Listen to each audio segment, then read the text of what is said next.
Okay dear friends, let's continue. थोड़ा सा बस लाइट चली गई थी इसलिए थोड़ा सा इशू आ रहा था। Okay, I think now it's perfect. चलिए, तो ये जैसे मैं आपको एक्सप्लेन कर रहा था कि जैसे मैं फ्रीक्वेंसी का एक ऐसा कर्व फ्रीक्वेंसी के बाहर निकाल सकता हूँ, उस बार को मैं एक फिर फ्रीक्वेंसी कर्व जो है ये हमारा जा रहा है हाथ मेरा बरोबर उस पर, ओ यस, फ्रीक्वेंसी कर्व जैसे उस पर मैं ड्रॉ कर सकता हूँ। तो ये क्या दिखा रहा है, ये कर्व क्या दिखा रहा है, area under this curve. Area under this curve मतलब ये एरिया जो है, ये एरिया क्या दिखा रही है हमको, ये एरिया दिखा रही है कि frequency under the curve. Actually क्या दिखा रही है, ये एरिया अंडर द कर्व क्या दिखा रही है हमको, फ्रीक्वेंसी दिखा रही है कि अलग अलग वैल्यूज पे, जैसे 50 किलो के नज़दीक कितने लोगों की फ्रीक्वेंसी है, 50 के इधर मान लीजिए 51 है, 51 केजी के कितने लोग हैं, 52 के आसपास के कितने लोग हैं। सो एक्चुअली अभी क्या है, जब एक कंटिन्यूस वेरिएबल रहता है, एक कंटिन्यूस वेरिएबल मतलब क्या, जो कोई भी वैल्यू ले सकता है, जैसे weight, it can take a value of 50, it can take a value of 51, it can take any value, yes no. So in that case अगर एक कंटिन्यूस वेरिएबल मेरे पास होता है तो किसी एक वैल्यू पे उसका प्रोबेबिलिटी निकालना, जैसे मैं यहाँ पे फ्रीक्वेंसी दिखा सकता हूँ, वैसे ही मैं इस लाइन पे प्रोबेबिलिटी भी निकाल सकता हूँ। 50 वेट होने की प्रोबेबिलिटी क्या है, राइट, 51 की, 52 की, 53 की, एक्सेट्रा एक्सेट्रा। बट किसी एक वैल्यू पे एग्जैक्ट प्रोबेबिलिटी निकालने की अगर आप बात करो ना, तो बच्चों that probability is almost zero. क्यों? क्योंकि कंटिन्यूस वेरिएबल इनफाइनाइट वैल्यूज ले सकता है ना। एग्जैक्ट 50 किलो का आदमी मैं किसी पे पॉइंट करूं और उसका वेट एग्जैक्ट 50 हो, 50 मतलब 50, 50.1 भी नहीं चलेगा, 50.01 भी नहीं चलेगा। मैं किसी एक बंदे के पास पॉइंट करूं और probability that his weight is exactly 50.1 या exactly 50 is almost zero, yes no. इसलिए हम क्या करते हैं, जब कंटिन्यूस रैंडम वेरिएबल रहता है तो हम कभी भी प्रोबेबिलिटी जो है वो किसी एक स्पेसिफिक वैल्यू की ना निकालते हुए एक रेंज की निकालते हैं, रेंज कि 50 से 55 के बीच में उसका वेट होने के चांसेस क्या है, and that is shown by the area under the curve. तो अगर मैंने यहाँ पे मान लीजिए प्रोबेबिलिटी प्लॉट की होती, प्रोबेबिलिटी डिस्ट्रीब्यूशन मैंने यहाँ पे प्लॉट किया होता, तो फिर ये रेंज का मैं प्रोबेबिलिटी निकालता, और वो कैसे आती थी, एरिया अंडर द कर्व बोलते थे उसको, क्योंकि जैसे ये एरिया अंडर द कर्व हमको क्या दिखा रहा है, इस कर्व के अंदर ये बेल शेप्ड है, इस बेल शेप के अंदर की एरिया हमको फ्रीक्वेंसी दिखा रही है, वैसे ही मैं इन सब की प्रोबेबिलिटी भी निकाल सकता हूँ, और फिर एरिया अंडर द कर्व क्या दिखाएगा मुझे, प्रोबेबिलिटी दिखाएगा। अब ये सब मैंने सिर्फ क्योंकि आपको यहाँ पे इतनी थ्योरी लिख कर दी है इसलिए एक्सप्लेन किया, हमको ये प्रैक्टिकल नहीं है, हमको इसके इलस्ट्रेशंस नहीं है, हमको इसका प्रोबेबिलिटी ड्रॉ करना सिलेबस में नहीं है। एक मिनट दीजिएगा मुझे, राइट। ये तो सिर्फ क्योंकि उन्होंने एक थोड़ा सा डेफिनेशन दे के रखा था कि what is a area under the curve वगैरह वगैरह, इसलिए मैंने सिर्फ आपको एक्सप्लेन किया, हमको ये सब बिल्कुल भी नहीं है, राइट। और सिर्फ इतना है कि प्रोबेबिलिटी कभी भी नेगेटिव नहीं रहती, इसलिए नेगेटिव वैल्यूज नहीं चाहिए। टोटल एरिया कितनी आई, area under the curve should be equal to 1। क्यों? क्योंकि प्रोबेबिलिटी सब पॉसिबल आउटकम्स, सारे पॉसिबल आउटकम्स को अगर आप ले लो तो probability should be equal to 1 ना, तो प्रोबेबिलिटी का total is always 1 and such curve is called as a density curve. Okay, ठीक है। अब एक्सपेक्टेड वैल्यू पे आते हैं, और एक्सपेक्टेड वैल्यू को उन्होंने लंबा छोड़ा एक बहुत एक्सप्लेनेशन यहाँ पे देखे रखा हुआ, इंटीग्रेशन वगैरह दिखाते हुए, कुछ भी इसमें से बिल्कुल भी पढ़ना नहीं, मैं आपको एकदम सिंपल तरीका बताऊंगा एक्सपेक्टेड वैल्यू निकालने का। ओके दोस्तों, प्लीज छोड़ दीजिएगा, बिल्कुल पढ़ना भी नहीं। Expected value for random variable, यहाँ पे आ जाइए। ओके, जैसे देखते, चलो ये क्वेश्चन पढ़ लेते हैं।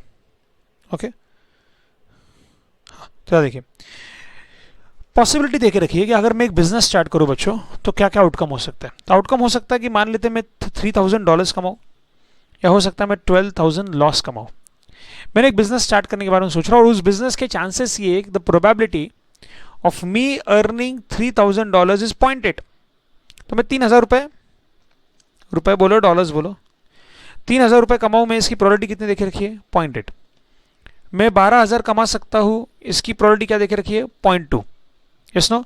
तो बोल रहे एक्सपेक्टेड वैल्यू क्या होगी। अब एक्सपेक्टेड वैल्यू कैसे निकालते हैं बच्चों, एकदम सिंपल समझिए, बहुत सिंपल है, बहुत ज़्यादा सिंपल है। एक्सपेक्टेड वैल्यू मतलब बच्चों कुछ भी नहीं, आपको ऐसा इमेजिन करना है एज गुड एज जो आपका एवरेज का फॉर्मूला था, summation F x upon summation F. सिर्फ समेशन एफ एक्स के बदले आप लिखोगे summation P into x upon summation P.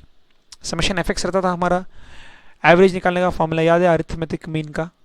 बस समेशन एफ एक्स के बदले आपको लिखना है समेशन, क्या लिखोगे, समेशन पी एक्स अपॉन क्या, समेशन पी।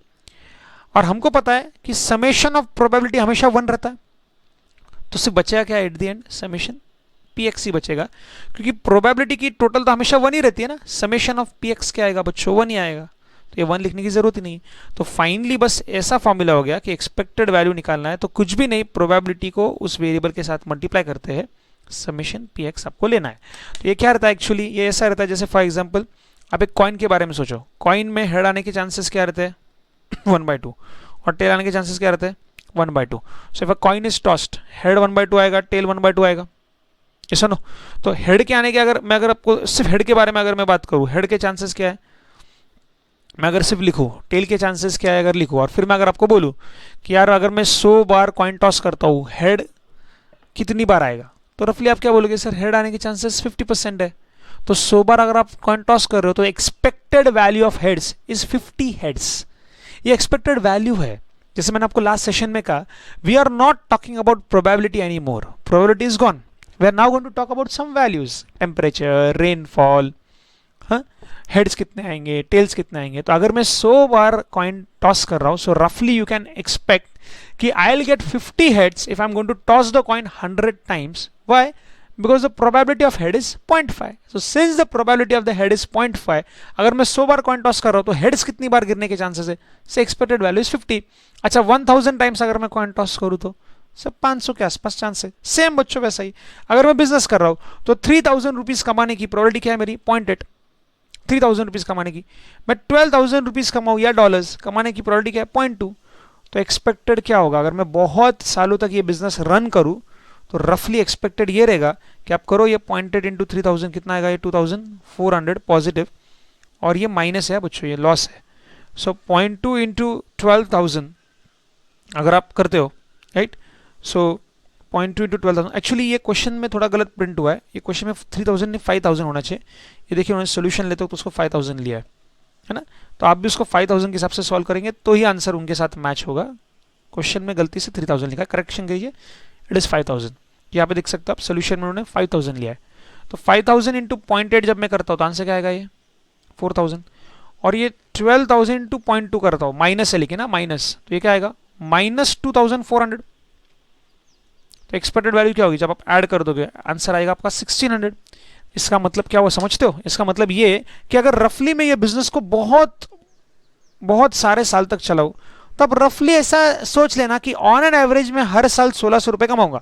तो ऐसा कैसे, आपने तो कहा था आप एक तो 5000 कमाएंगे, नहीं तो नहीं तो 12,000 नेगेटिव कमाएंगे। हाँ वही तो, कभी मैंने 12,000 कमाया, कभी मैंने नेगेटिव 12,000 कमाया, कभी मैंने 5,000 कमाया, कभी मैंने नेगेटिव 12,000 कमाया। इसलिए अगर आप देखो तो ऑन एन एवरेज ऐसा मान लेना कि यार मैंने तो क्या किया 1600 रुपए हर महीने कमाया, कभी ज्यादा कमाया 5, कभी 12 नेगेटिव कमाया, तो कुछ कुछ साल 5 5 5 5 कमाया, फिर कुछ साल लॉस हुआ -12 -12, ऐसा देखोगे तो एवरेज आएगा 1600 का। और इसलिए रफली अगर आप देखो, इसलिए जो एवरेज का फॉर्मूला है उसी फॉर्मूला से एक्सपेक्टेड वैल्यू भी निकल जाता है। तो this expected value is actually nothing but average, estimating of the average value. Simply आपको इतना याद रखना है कि जब एक्सपेक्टेड वैल्यू दे तो कुछ भी नहीं, आपको वैल्यूज देंगे, उसकी प्रोबेबिलिटी देगी, सिर्फ मल्टीप्लाई करके टोटल लेना है, फिनिश, बस इतना।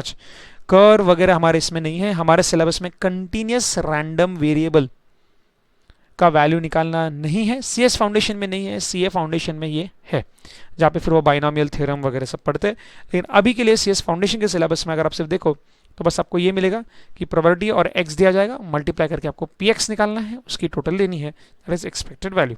एक और क्वेश्चन देख रखा है, company makes electronic gadgets, 1 out of every 50 gadgets is faulty. तो 50 गैजेट बनाते हैं उसमें से एक तो फॉल्टी निकलता ही है, but the company doesn't know which ones are faulty until a buyer complains. Suppose the company makes a profit $3 profit on the sale of any working gadget but suffers a loss of $80 for every faulty gadget they have to repair the unit. Check whether the company can expect a profit in the long run. तो long run में profit हो गया loss. तो सुनो, 50 gadget बनाते हैं तो उसमें से एक खराब है, मतलब सही कितना निकलेगा 49 सही निकलेंगे, यस नो एवरीबॉडी, ठीक है। फॉल्टी निकलने का चांस क्या है 1। सो अगर आप एक सही गैजेट बनाते हो तो आप $3 कमाते हो, $3 कमाते हो, तो मेरे $3 कमाने की प्रोबेबिलिटी क्या हुई 49/50, क्योंकि मैं $3 कब कमाता हूं जब गैजेट सही निकलता है। गैजेट सही निकलने की प्रोबेबिलिटी क्या है मेरी तो यहाँ पे आपको लिखनी है वैल्यू, यहाँ पे आपको लिखनी है प्रोबेबिलिटी। तो अब 3 रुपए कमाओ, इसकी प्रोबेबिलिटी क्या है? 49/50। बट अगर एक फॉल्टी यूनिट निकलता है जिसकी प्रोबेबिलिटी है 1/50, क्योंकि 50 में से एक तो फॉल्टी निकलता है, ऐसा इनका कहना है। बट अगर आप फॉल्टी यूनिट बनाते हो तो आपका लॉस कितना होने वाला जानते हो? आपका लॉस है $80 का लॉस, इसलिए मैं यहाँ पे -80 लिखता हूँ। तो यहाँ पे है वैल्यू, ये वैल्यूज हो गए, ये प्रोबेबिलिटी हो गई, बस P इंटू एक्स करना है। सो 49/50 इंटू 3 कीजिए और 1/50 इंटू -80 कीजिए। आपका फाइनल आंसर क्या आ रहा है? फाइनल आंसर आ रहा है आपका 67/50, मतलब ये आंसर आ रहा है 1.34। जैसे मैंने कहा ये प्रोबेबिलिटी नहीं रहता, ये एक वैल्यू है और इसलिए इसका आंसर 1 से कम होना चाहिए, ऐसा नहीं है। याद रखना प्रोबेबिलिटी है, जहां पे मैं आपको कहता था कि value should be between 0 and 1, both inclusive, 0 और 1 पकड़कर। ये प्रोबेबिलिटी है ही नहीं ना, ये तो वैल्यू है। तो ये वैल्यू 1.34 आ गई, मतलब क्या कि हाँ आप ऐसा एस्टिमेट कर सकते हो कि रफली आप 1.34 कमाओगे पर यूनिट। नहीं सर, पर यूनिट तो हम 3 कमाने वाले थे और अगर फॉल्टी निकल रहा है तो -80 कमाएंगे। वही तो आप 3 कमाते गए 49 यूनिट्स तक, फिर आखिरी में एक यूनिट गलत निकल गया मान लो आपका, और लो 80 का वो नुकसान कर गया। इसलिए रफली अगर आप प्रॉफिट निकालो तो ऑन एन एवरेज 1.34 कमाओगे भैया, एक यूनिट पे, ऐसा समझ के चलना। तो अगर आपने 1000 यूनिट्स बेचे तो मान लेना आपने 1340 $1340 कमा लिए होंगे। नहीं सर, हम तो 1000 इंटू 3 कमाएंगे ना सर। अरे वही तो 1000 इंटू 3 कमाओगे आप, बरोबर है। अगर आपने सही यूनिट बेचा तो $3 का प्रॉफिट है, लेकिन वो जो गलत यूनिट निकलेंगे उसका 80 के लॉस का क्या। इससे जब वो लॉस भी आप कंसिडर कर लेते हो तो आप देखोगे कि आप रफली 1.34 ही कमा रहे हो, ऐसा एवरेज पकड़ के चलना।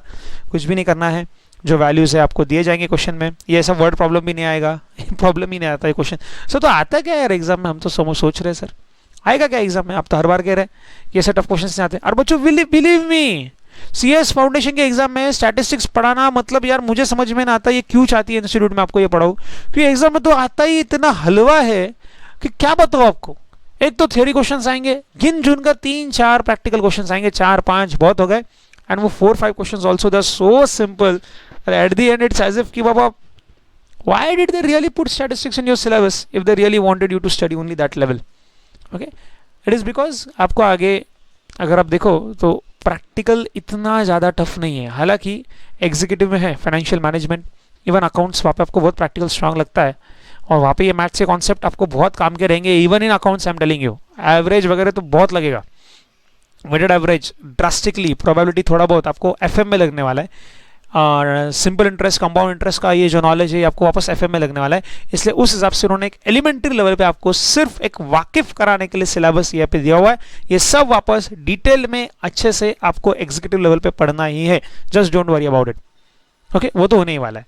ये तो सिर्फ एक एलिमेंट्री लेवल का, और इसलिए हेडिंग में ही आपको देख रखा है एलिमेंट्री लेवल का नॉलेज है स्टैटिस्टिक्स के बारे में। Fair enough. चलिए, तो ये हो गया हमारा expected value for random variable भी। Expected value for random variable के बारे में देखो बच्चों, ये जो इंटीग्रेशन दिया बच्चों, प्लीज मत पढ़ना रे बाबा, अटैक आ जाएगा आपको, किडनी में अटैक आ जाएगा, मत पढ़ना आप लोग। ओके, उसके यूजेस देके रखे हैं, एप्लीकेशन देके रखा हुआ है। यूज क्या है कि इससे हम एस्टिमेट कर सकते हैं वैल्यू, जैसे the expected value plays important role in variety of context. In regression analysis one desires a formula in terms of observed data that will give a good estimate. एक estimate निकालने के लिए अपने को अच्छा रहता है। The formula will give different estimates using different samples for the data. So the estimate it gives is itself a random variable. A formula is typically considered good in this context if it is an unbiased estimator. That is, if the expected value of the estimate can be shown to be equal to the true value of the desired parameter. In decision theory, इसका मतलब क्या बच्चे, सब English देके रखा है, ध्यान से सुनना। यूजुअली ये जब कंटिन्यूस डेटा रहता है ना तब की बात ज़्यादा है। आप जब अलग अलग सैम्पल्स लेते हो, राइट, जब हम स्टैटिस्टिक्स करते हैं तो हो सकता है जैसे मुझे मुंबई के बारे में पढ़ना है, मैं मुंबई का पूरा पॉपुलेशन कवर ना कर पाऊँ। मुझे कोलकाता के बारे में पढ़ना है, मैं कोलकाता का पूरा पॉपुलेशन ना पढ़ पाऊँ। मैं आसाम के बारे में, जम्मू कश्मीर के बारे में मैं शायद पूरा पॉपुलेशन ना पढ़ पाऊँ। इसलिए हम क्या लेते हैं, सैम्पल, और हर एक सैम्पल का वैल्यू क्या है, अलग अलग आते रहता है। सो मान लो अगर आपको इनकम भी निकालनी है, सिर्फ पुणे की भी अगर मान लो आपको एवरेज इनकम निकालनी है, तो पुणे में बहुत सारे अलग अलग इनकम के ग्रुप से, मान लीजिए मैंने एक सैंपल उठाया, इस सैंपल का एवरेज इनकम 1 लाख आया, उस सैंपल का एवरेज इनकम 1.5 लाख आ गया। हर सैंपल का ही अलग अलग वैल्यू आता है, इसलिए सैंपल के जो वैल्यूज आएंगे वो भी क्या हो जाते हैं, एक रैंडम वेरिएबल हो जाते हैं। और इसलिए हम चाहते हैं कि वो रैंडम वेरिएबल भी रहे, स्टिल वो एक अनबायस्ड वैल्यू रहनी चाहिए। It should be N unbiased estimator, right, unbiased estimator रहना चाहिए। और वहां पे भी हमको ये expected value for random variable निकालना पड़ता है, क्योंकि जो हम सैंपल लेते हैं उसके आंसर्स ही बदलते जाते हैं। जैसे आपने पुणे में आज एक सैंपल लिया, इसका एवरेज इनकम कुछ और ही आएगा। कल आप एक और सैंपल लेते हो, कुछ और 50 लोगों होंगे, उनसे पूछते हो आपका एवरेज इनकम क्या है, उस सैंपल का वैल्यू अलग आएगा। इसलिए वहाँ पे भी हमको क्या लेना पड़ता है, expected value of random variable वहाँ पे भी निकालना पड़ता है। और ऐसे टाइम पे हम चाहते हैं कि एस्टिमेट अनबायस्ड हो। ओके, और अनबायस्ड एस्टिमेट कब माना जाता है कि जब आपका जो डिजायर्ड पैरामीटर है, जैसे आप जानना चाहते हो पूरे पुणे के पॉपुलेशन का एवरेज इनकम, तो जो सच में पुणे का रियल एवरेज इनकम होगा ना, जब उसके नजदीक आपके भी आंसर आने लग जाते हैं, तो हम कहेंगे यार सच में आप अनबायस्ड तरीके से वैल्यू को एस्टिमेट कर रहे हो। Okay, in decision theory and in particular in choice under uncertainty, an agent is described as making an optimal choice in the context of incomplete information. For risk neutral agents, the choice involving using the expected values of uncertain quantities, while for risk averse agents it involves maximizing the expected value of some objective function, right. तो जो risk नहीं लेना चाहते वो expected value के हिसाब से ही आपका पोर्टफोलियो बनाते हैं, कि हम ऐसा पकड़ेंगे ही नहीं कि आप $3 कभी कमाओगे, हम तो पकड़ते वक्त ये समझने वाले कि आप 1.6 से कमाओगे। जैसे एक्चुअली आप हर एक यूनिट को बेच के $3 यहाँ पे कमा रहे थे, लेकिन यार कुछ यूनिट से तो 80 का लॉस भी होने वाला था। सो एक्चुअली जो रिस्क नहीं चाहते होते ऐसा ही सोचते कि हम ऐसा ही पकड़ेंगे कि भैया हम एक यूनिट से 1.34 ही कमाएंगे। एक्सपेक्टेड वैल्यू आपको रिस्क एडजस्टमेंट्स के लिए भी काम का है, बस ऐसा यहाँ पे देखिए रखा हुआ है, इसका कोई इतना इंपॉर्टेंस नहीं। एक्सपेक्टेड वैल्यू के ऊपर कुछ खास क्वेश्चन कभी आए नहीं, आए तो सिर्फ वो पी और एक्स दे देंगे रेडीमेड, आपको सिर्फ मल्टीप्लाई करके समेशन पी एक्स लेना है। इस तरीके से बच्चों हमारा ये वाला पार्ट जो है ये भी खत्म होता है। ओके, चलिए बच्चों अगले सेशन में मैं मिलता हूँ आपको अगले एक चैप्टर के साथ, जहाँ पे हम और बढ़िया से क्वेश्चंस देखेंगे और थोड़ी सी चीज़ें जो बाकी है वो देख लेंगे, जैसे कोरिलेशन रिग्रेशन एनालिसिस। लेकिन तब तक के लिए बच्चों प्लीज़ ध्यान से रखना, एक्चुअली मैं कोरिलेशन रिग्रेशन एनालिसिस के लिए आपके लिए एक अलग से और बेटर लेक्चर डालूंगा, मेरे चैनल के ऊपर डाल दूंगा मैं, आप यूट्यूब पे प्लीज़ जाके देख लीजिएगा। ओके, सूरज टाटिया, ओके यस, ये सूरज टाटिया अगर आप डाल देंगे यूट्यूब पे आपको चैनल दिख जाएगा, उस पर आपको कोरिलेशन रिग्रेशन एनालिसिस के लेक्चर्स जो है मैं वहाँ पे आपको दे दूंगा, प्रोवाइड कर दूंगा। या एक ऐप है मेरा, राइट, SGT, ये ऐप जो है बस एक्टिव एक ये ऐप पे अगर आप जाएंगे, ऐप पे आप लॉगिन कर लेंगे तो उसके ऊपर भी आपको मेरे सारे लेक्चर्स देखने के लिए मिल जाएंगे, राइट। सो अब तक के लिए मैंने सारे लेक्चर्स रिकॉर्ड कर लिए हैं, ये सारे लेक्चर्स अब तक मेरे ख्याल से जब पहुंचेंगे और आप ये सब लेक्चर्स जब देख के हो जाएंगे तो सिर्फ बच जाएगा हमारा थोड़ा कोरिलेशन रिग्रेशन एनालिसिस का एक पार्ट। वो पार्ट जो है वो मैं आपको इस ऐप के ऊपर दे दूंगा, प्लीज ऐप डाउनलोड कीजिएगा, फ्री में रहेगा सबके लिए, कोई पेमेंट नहीं करना पड़ेगा, मैं ऐप के ऊपर आपको ये सब पहुंचा दूंगा। अभी मेरा एम है कि जल्द से जल्द ये लेक्चर्स आप तक पहुंच जाए, स्पेशली वो जो कोरोना वायरस से घर पे ही पड़े हुए हैं और पढ़ाई नहीं कर पा रहे, तो उनके लिए मैं आज से ये लेक्चर शूट करना स्टार्ट कर दूंगा ताकि आप ये पहुंच जाए। कोरिलेशन रिग्रेशन एनालिसिस के भी लेक्चर्स बन जाएंगे और वो भी अपलोड हो जाएंगे, वो अपलोड हो जाएंगे इस ऐप के ऊपर, आप ऐप डाउनलोड कर लीजिएगा, उसमें सारी चीज़ आपको मिल जाएगी, राइट। तब तक के लिए बच्चों आई विल सी यू। और कोई भी क्वेरी रहे, जैसे मैंने आपसे कहा कुछ भी क्वेरी रहे, आपको और वीडियो लेक्चर्स भी चाहिए रहेंगे, तो आप बस इस नंबर पे 7887885989 आप बस इस पे कॉल कर लीजिएगा। अगर कुछ नहीं समझा आप इस पे क्वेश्चंस पूछिएगा, इस पे व्हाट्सएप डाल दीजिएगा, आपको जरूर रिप्लाई मिलेगा। कोई और वीडियो लेक्चर अगर आपका नहीं चल रहा है, कोई प्रॉब्लम है, कोई टेक्निकल इशू है, आप प्लीज इस नंबर पे कॉल कर लीजिएगा। कोई दूसरे वीडियो लेक्चर्स भी आपको चाहिए रहेंगे, let me know on this, I'll ensure that I'll get them all to you, okay? And जैसे कोरिलेशन रिग्रेशन का मेरा वादा है, यस वो आ जाएगा ऐप के ऊपर, आप ऐप डाउनलोड करके रख दीजिएगा, and then I'll see you there, okay? चलिए, see you in the app, take care बच्चों, bye bye।